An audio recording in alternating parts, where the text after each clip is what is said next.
Marcus Chen was teaching his grade 10 history class about the Salem witch trials. About how fear replaces evidence. About how accusation becomes guilt. That's when two police officers walked into his classroom. They didn't ask him to step outside. They didn't explain. Right there in front of his students they read the charge aloud. Inappropriate contact with a minor. The handcuffs clicked. 28 phones rose into the air to record. Marcus's hands shook, not from guilt but from shock. And as he was let out he saw her. Emma Rodriguez. Third row. Crying. Not relieved. Terrified. In that moment Marcus understood something with absolute clarity. He had already been convicted. By the end of this story you'll see how a man lost his reputation, his career, and nearly his freedom, before any evidence was reviewed. And how the truth survived only because the system failed to delete it. Within 90 minutes, Marcus's face was everywhere. Local news ran his faculty photo, the smiling one, under the headline, "Teacher Arrested." The school district emailed parents before he even reached the station. Swift action taken. Zero tolerance policy enforced. Student safety is our priority. His phone exploded until his wife turned it off, sobbing. Friends stopped replying. Neighbors closed their curtains. A parent volunteer physically pulled her child away from him in the hallway. At the station, his public defender, Sarah Kim, didn't sugarcoat it. In these cases, she said, the accusation is the conviction. Even if you're innocent, you'll lose your career, your savings, probably your family. That night, Marcus sat alone in a holding cell, replaying every interaction with Emma. She stayed after class twice. She struggled. He helped her, openly, appropriately, professionally.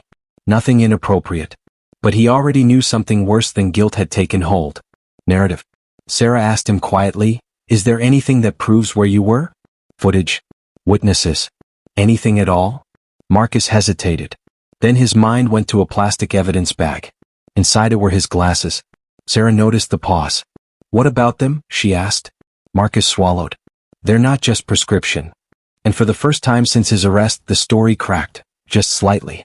2 years earlier, Marcus's eyesight had begun failing. His doctor recommended assistive glasses, camera-equipped, auto-recording, so he could review board work and classroom activity later. Every class, every day, automatically synced to cloud storage. Sarah went quiet. "This could save you," she said. "Or it could destroy you." If there was even one moment that looked wrong, the prosecution would call it surveillance. Predatory intent. And the glasses were already in police evidence.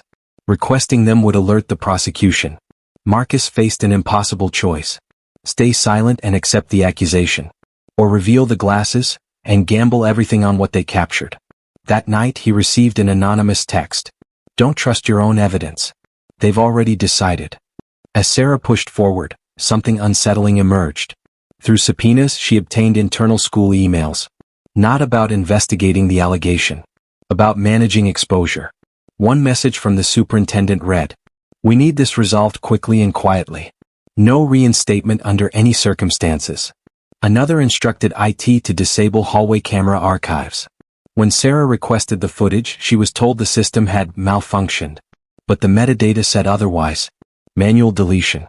30 minutes after Marcus was arrested. Then Sarah discovered something worse. Marcus's glasses auto-synced to the school's network, meaning the school had the footage the entire time, and chose to bury it. When Sarah's tech expert accessed the backups, the footage told a complicated story. Marcus teaching. Grading papers. Leaving the classroom alone at 3:47 p.m. At 4:02 Emma entered, not alone.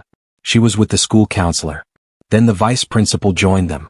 The audio was faint, but the meaning was unmistakable. "Tell us what made you uncomfortable," the counselor said. Emma hesitated. I guess. Then the footage cut. Exactly 18 minutes missing. But buried in the data was something else. The footage had been flagged the day it synced. Quarantined by the school's own system. Someone knew. Someone acted. A forensic specialist recovered what the school failed to erase. The missing 18 minutes. What it showed was devastating. Marcus never returned. Instead, administrators coached Emma. "Just say it happened after school," the vice principal said. "Keep it simple. We'll handle the rest."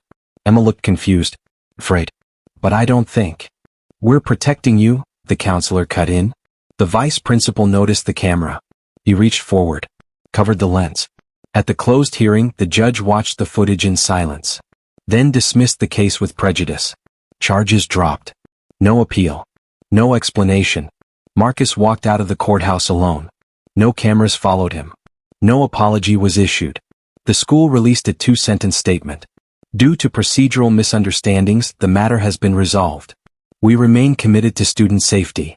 Marcus sat in his car, staring at his phone. 42 missed calls from reporters. 0 from the district.